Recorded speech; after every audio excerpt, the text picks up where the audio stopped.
Hey, what up squad? This video is just a quick build update on the four-wheel camper.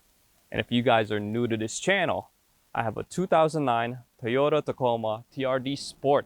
It's fully locked with 488 gears and 35-inch tires. And the camper that I have on the back of this truck is the smallest camper made by a company called Four Wheel Camper. This model is called the Swift model. And I'll just run you through some of the updates that I've done because the shell itself was what I bought from the company, but everything on the interior as well as some of the exterior features are basically the stuff that I implemented into this build.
So we'll start this walkthrough with the back of the camper, guys. Diesel tank for the diesel heater. I actually switched out the exhaust to a proper stainless steel exhaust. I was using a painted cast iron as a flange for the exhaust and it didn't work out as well as I wanted to. And I found out after I installed it that there was actually a company that makes these flush mounted exhaust for those diesel heaters. Now moving on to the passenger side of the camper, I finally mounted this 5-pound propane tank over here. And this is actually like a expansion tank mount that I have strapped to this 80/20. And there's L brackets here that hold the bottom. So just in case this thing shakes, it won't be able to slip out from the bottom. I'm not exactly too thrilled with this design yet. I'm going to weld on some type of T-latch to easily remove and install this. Because these wing nuts, I mean, they work, but it's just a pain to undo by unscrewing it by hand. So I will be fabbing something up for this, maybe do a combination of 3D printing and plasma cutting. But for now, this works pretty good. Now this is one of the latest additions on the camper, and I'm very proud of this work, guys. This is the ladder that gets right into the back of the truck. Like, look at that. It works so much better than I thought it would. So this is actually a marine ladder. This is made of stainless steel, so I don't have to worry about corrosion. And this is used for getting in and out of boats. And what I've noticed is anything that you have for marine application actually works very well for the stuff that I do for the camper too. So it worked great. And this, I also integrated so that it uses this latch. This latch is for locking the camper door in the open position so it doesn't get blown around, especially if you're at the beach. So this keeps it from swinging closed or opened. So that same latch is what I use to hold this ladder down. So it really goes just like that. I'll give you guys a closer look of how it actually works. This bracket is 3D printed and it attaches to the ladder via zip ties. And here's a better look. I mean, these zip ties are rated for 75 pounds each, and this is ASA, so it definitely won't melt and degrade with UV. And for this application, which is it's just holding this really lightweight ladder, so it works very well.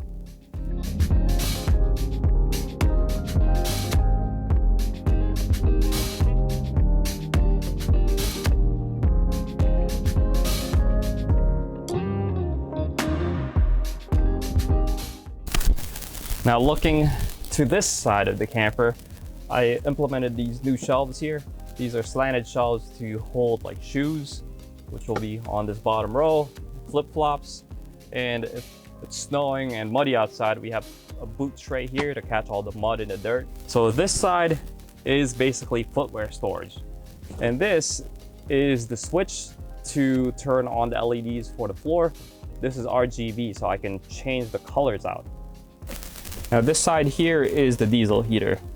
I recently put these covers for the vent itself. This vent diverts all the air upwards and away from the footwell area. So at least spreads the hot air much better than the previous setup that I did. The stock vent only, I think, angled it maybe like 15, 20 degrees. So it would still kind of just shoot more forward than upwards. So I'm happy with how this came out. And this is made by the same material, ASA. ASA is very high temperature resistant and UV resistant, so I'm not too worried about this going and melting. But I'll keep you guys updated with how this performs. And if you want one, I'll put this on my store. So I'll probably put the STL files if you wanted to 3D print yourself. Same thing with that outdoor bracket. So check that out, store.kflow-crib.com. So this is how the floor is typically laid out. I don't really put too much in here, or rather not try to put too much. Sometimes we have stumps for firewood if we're camping locally, but this is how I really like to keep it. That's a roll-up table. I'll show you that when we do the outdoor kitchen. These are leveling blocks here, and that's one of those smaller camping tables there. And lastly, that's a portable camp toilet. Now the water and battery setup here, it's a 16-gallon water tank underneath that bench space, and that's a 100 amp hour battery with a MPPT solar charge controller and 200 watts of solar. Now moving on to the top of the diesel heater, I actually have my portable trash can storage slid right into this gap, and I also have my indoor-outdoor drawer slash dresser system. So this, pull it out, has cutaways so you can access the stuff indoors and outdoors. So that's one of the problems I wanted to address, which was having storage that can be accessible for both inside and outside the camper. So this is great. Like I typically have my stuff up here. Girlfriend has her stuff down here. And I also have a hook here for like keys and stuff. So if we're camping inside, proper storage is needed for all your items so that the whole camper doesn't become like a giant junk drawer. Now let's pop up the top and go inside. In order to do so, there's 6 of these latches that we have to undo. 2 on the back and 4 in the front.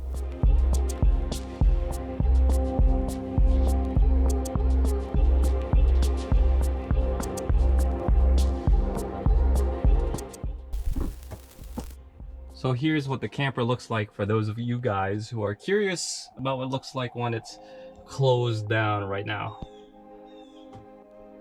Let's pop it up. We'll start with undoing that little slide lock, and we'll be able to push this whole thing upwards. All right, so pushing up here, undo this latch, and push up completely.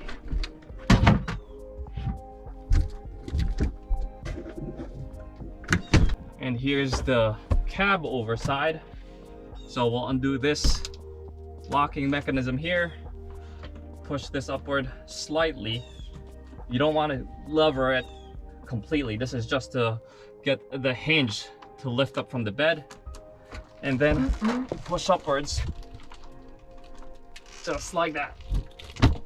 Sometimes when those struts are cold, it's a little bit tougher to open that up, but it's not too bad.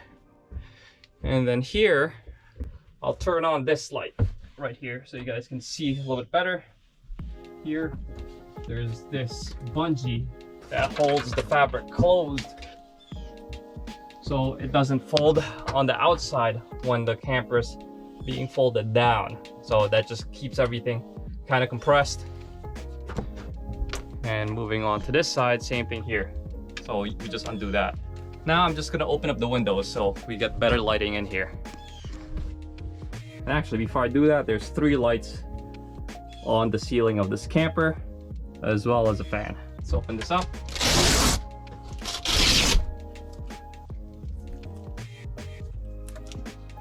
We'll do the same thing to this side.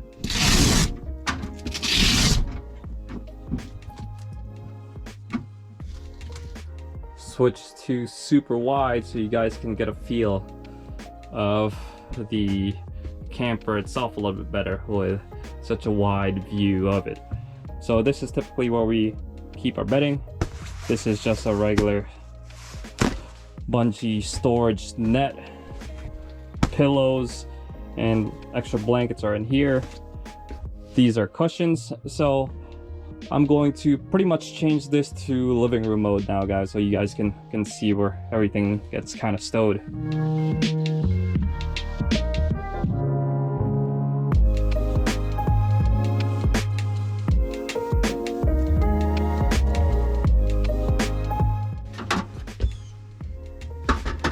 So that's living room mode basically, guys. We can sit here and hang out and chill, especially if it's raining outside, snowing, or really cold out. The diesel heater keeps this space nice and really comfortable. Now, just to give you guys a quick walkthrough of the interior here. Here is the indoor kitchen area, and this is one of the small trash cans that we have in the overall setup. So it's nicer to have smaller trash cans, to be honest, than one really big one. This one collapses, so I'll link all of this in the description below too if you wanted to get one for yourself. So it's just like that, screwed into this door panel, and this door is secured by these window sash locks to keep them from opening while we're driving. It's just a towel hanger, so for washing our face or washing our hands, we have a towel hanger here to keep the towel in place and to help dry it. And this is the indoor portion of the sink.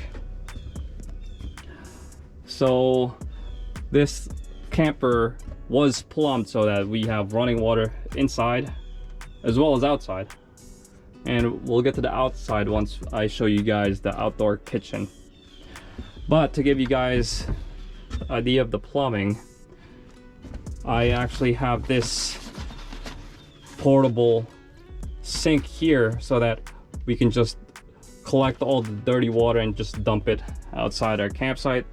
It's just annoying to carry a gray water tank, which, I mean, in practice, having a separate void just for dirty water is just big pain in the ass. So if we're just brushing our teeth or, you know, washing our hands, we don't really use that much water, so it's enough to just collect it here, and maybe at the end of the evening we'll just go out and dump it outside. But we do have the option to drain completely from the bottom of the sink there. So it's plumbed so that this actually drains to the corner of the camper, and I'll show you that when we get outside too. We can plumb like a garden hose with a quick connect right to the bottom there, and then just have all the wash water drain outside. So this is what the camper's kitchen looks like from the inside. Everything that I go through on the outside, you'll be able to access from the inside of the camper as well. Same thing here, but for this side we actually have to move the cushions just a little bit in order to access the forward end, which will rarely have to do, to be honest. And oh yeah, I forgot to mention, the running water here runs on a timer system. I've mentioned it in my previous video, but I'll go through it real quick. You have a separate switch here, which turns on the electronic control system for the water. After this light's on, there's still no water coming out because this button actually activates the pump itself. So you press it once, it turns on the pump, get running water, press it again, turn it off. And the safety feature for this system too is if you press it once, it will turn on the pump only for 5 minutes maximum. After 5 minutes, it kills all the power to that pump. So we don't have, or at least will lower the risk of stuff leaking and water spraying everywhere. So I really like that system. The mechanism, the timer, and all that stuff will be linked in the description below as well. So now let's switch this to bedroom mode. Basically, all we gotta do is pull this platform out, and the 4 cushions, they go on top like this.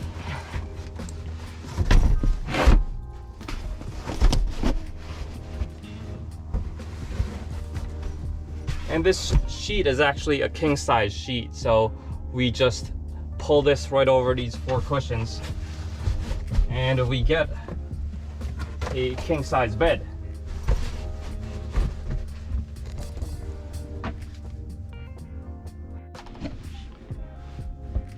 So I switched it back to like half stowage mode right now.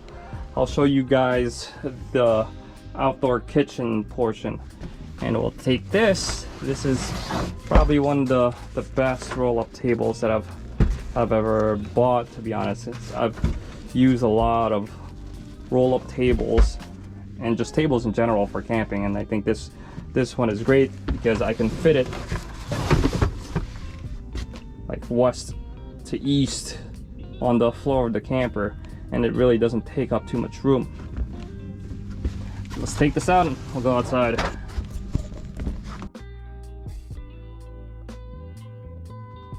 So before we do the walkthrough of the kitchen, let's set up this table so that you guys can feel the full experience of what it is to set up the outdoor kitchen. So this table is a roll-up table and it sets up fairly quickly.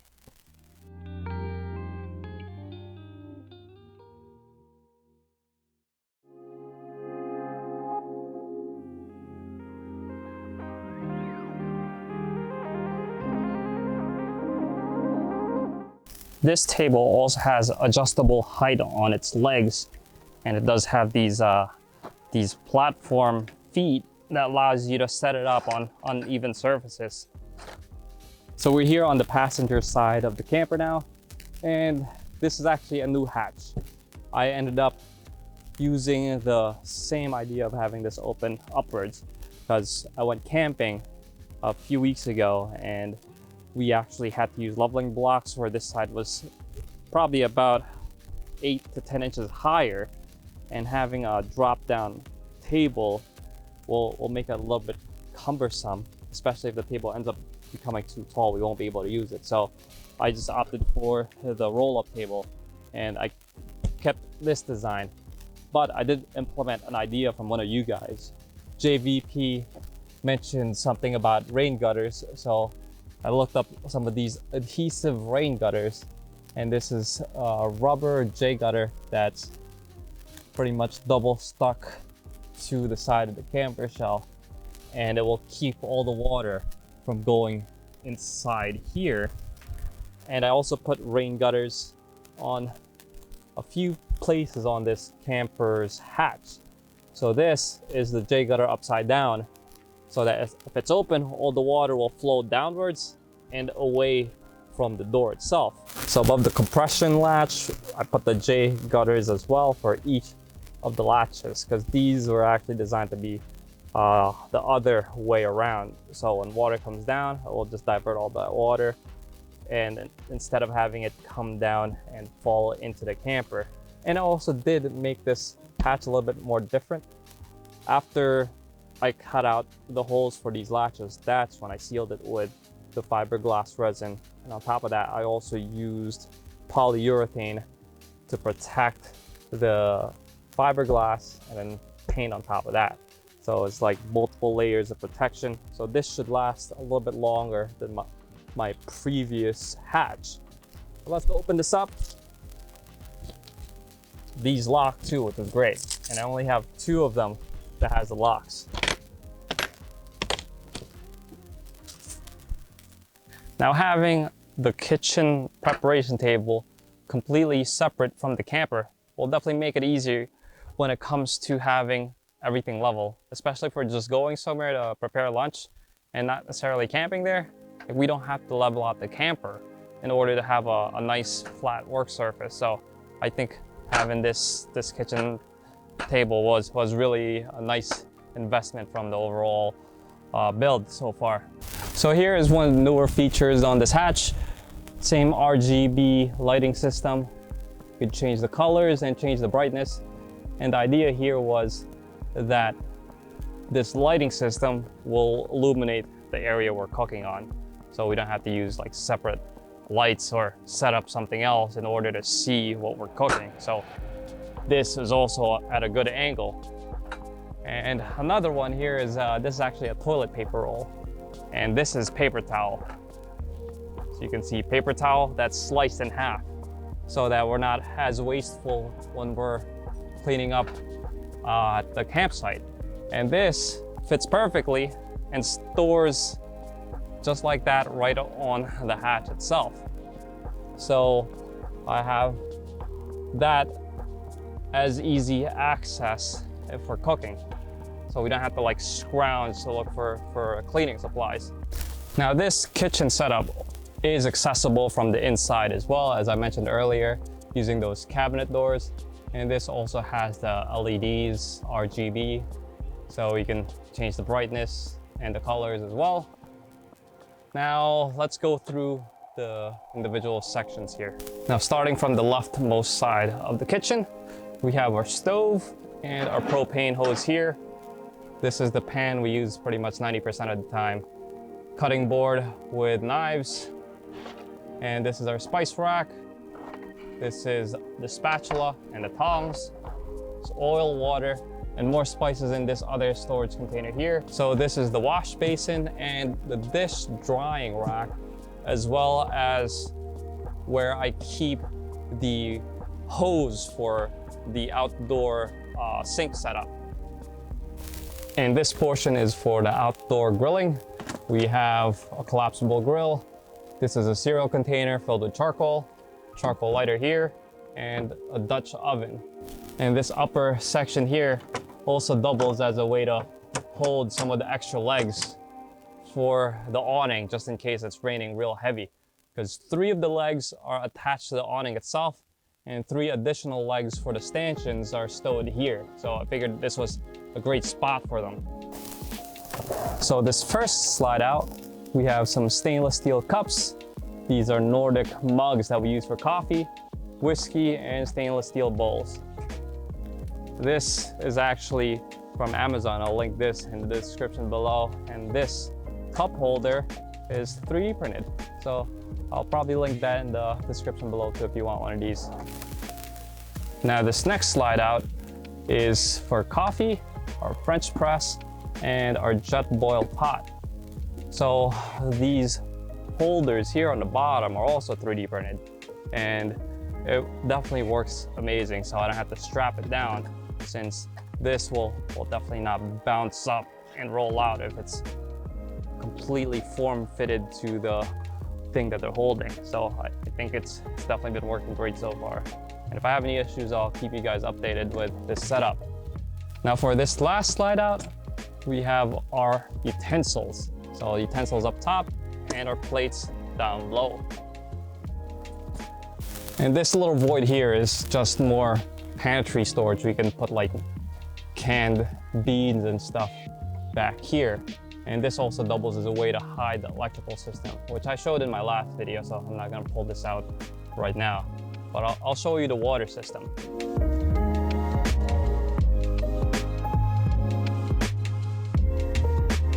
So here's the wash basin, and we typically store our soap in here too. And I usually have a new sponge here, which I haven't replenished yet. So this is one of those collapsible RV dish drying rack. So it works great. We'll keep the setup like this if we're washing dishes or cleaning our hands or something. So this hose is what hooks up to the front end of the camper, which I'll show you now. So this is a quick connect. It goes right into there. I do have to elevate this so that it doesn't put any tension on the hose, because what happens is if this hose is just hanging down, it doesn't make as good of a seal, and it leaks a little bit over here. So I just end up taking this hose and wrapping it around the top of this secondary awning that I have here, so that there's no tension on that quick connect. And in order to activate the water system, this is the same button up top that I have down here on this face. You press it once, it pressurizes the water system, and that allows us to have running water to our outdoor wash basin. So that works quite amazing so far. Now I do need a better storage solution for the nozzle end of this hose, because this ends up on the ground and it gets all muddy. So maybe I'm thinking of a hook like placed right here. I don't know. If you guys have any ideas, let me know. Same thing with this hose here. Maybe I'll put like some type of hook or hanger up here so that I can use the full length of this hose a little bit better, because you are losing a little bit of length if it's tucked up here like that. So I don't know. Let me know what you guys think. I do have several ideas, but having other people's input will definitely drive more creativity. So yeah, definitely please let me know what you guys think. And here's a quick peek of the cabin portion. I still have a few ideas I want to implement before I release a video on the updated cabin interior, but I have been prototyping this slider platform idea for my slide out fridge. So you'll be seeing that as a future video, maybe the next one or the one after that. So stay tuned for that, because storage is definitely a big problem, especially if you're camping, because everything just ends up like a cluttered mess.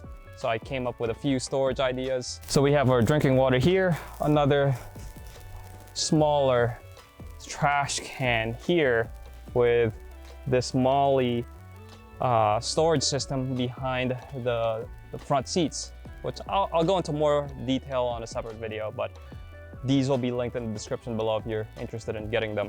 So that's it for this build update, guys. Let me know what you guys think, because I still do have a lot of ideas I want to try to implement. But if you have any further thoughts on creative storage ideas or anything that you think I'm missing, let me know.